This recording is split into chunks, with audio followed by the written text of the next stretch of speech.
Madam Chair. Today, the subcommittee begins its review of Title IX of Water Resources Development Act of 2007, which established the National Committee on Levee Safety and charged it with developing recommendations for a national levee safety program to more adequately address risk in flood-prone areas.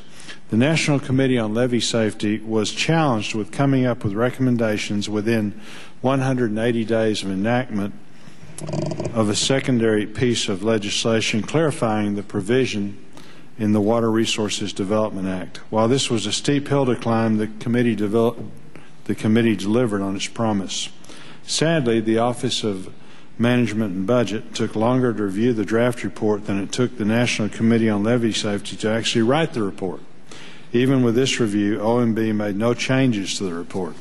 Congress asked for an unvarnished opinion and analysis from levee safety experts nationwide, while OMB at times may perform necessary functions of political analysis of a levee risk, and a safety report required by law and intended for Congress is neither warranted nor welcome.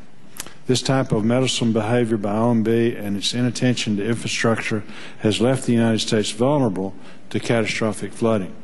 Recent events have been all but ignored, and catastrophic loss of life could very well happen again. Uncertainty in location, lack of oversight, lack of technical standards, and an inability to effectively communicate risk has left America in a vulnerable state. The National Inventory of Dams shows that 45% of all federal dams are at least 50 years old, and that 80% of them are at least 30 years old. We know less about the status and capabilities of our levees.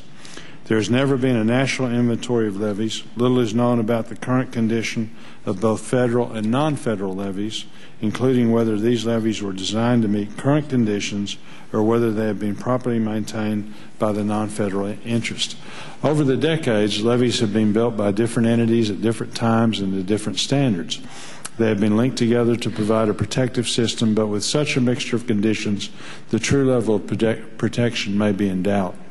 Over time, development has taken place behind some of these levees, so that today may be much more of a risk in terms of lives and economic resources than in the past. The Army Corps of Engineers has authority over more than 2,000 separate levee systems, comprising more than 14,000 miles of levee infrastructure. However, more than 100,000 miles of levees may exist nationwide.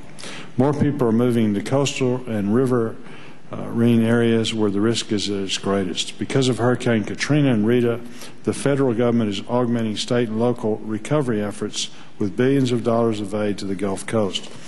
We do not know where the next hurricane or flood will hit, but we do know that many of our major cities, including parts of Washington, D.C., have a greater probability of flooding than did New Orleans. For example, the city of Sacramento, California has almost twice as many people as New Orleans, yet it has less flood protection than any other major city in America. Cities like Houston, St. Louis, and Miami also are at risk. We cannot treat citizens of these cities differently unless we have a policy reason that we can explain and justify to our constituents. There is so much that we do not know about the levees in America that we cannot be sure how safe our cities and towns really are. The National Committee on Levee Safety did an excellent job on its report. While it had only a little time to scratch the surface on the issue of levee safety, the report has provided a great deal of education and enlightenment to the Congress and the nation. The report reminds the Congress and the nation that just because people reside behind a levee or other flood damage reduction project, they are not guaranteed safely, only that their risk of catastrophic loss has been reduced. An important reminder is how we define the 100-year flood event, that a resident has a 26% chance of a flood during the life of a 30-year mortgage. In the 1920s and 1930s, levees and flood structures were constructed to defend against the 500-year, 1,000-year flood event. In 1968, the National Flood Insurance Program established the 100-year flood designation as its risk standard. This may have had unintended consequences of encouraging the construction of flood damage reduction projects to this arbitrary and relatively low threshold. Those living behind 100-year structures are not required to purchase national flood insurance. In fact, less than 6 million people hold flood insurance policies in more than 20,000 communities nationwide.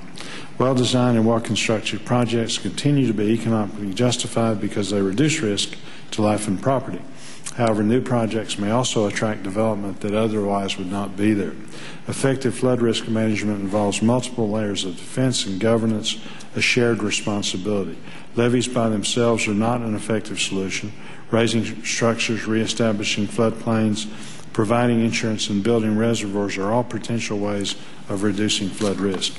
We cannot reduce risk over a few years. This crisis has been building for generations, and it will take a combination of long-term and short-term measures to address the levee safety crisis. The American Society of Civil Engineers issued their report card on the nation's infrastructure a few weeks ago, giving levees the lowest grade of all infrastructure types.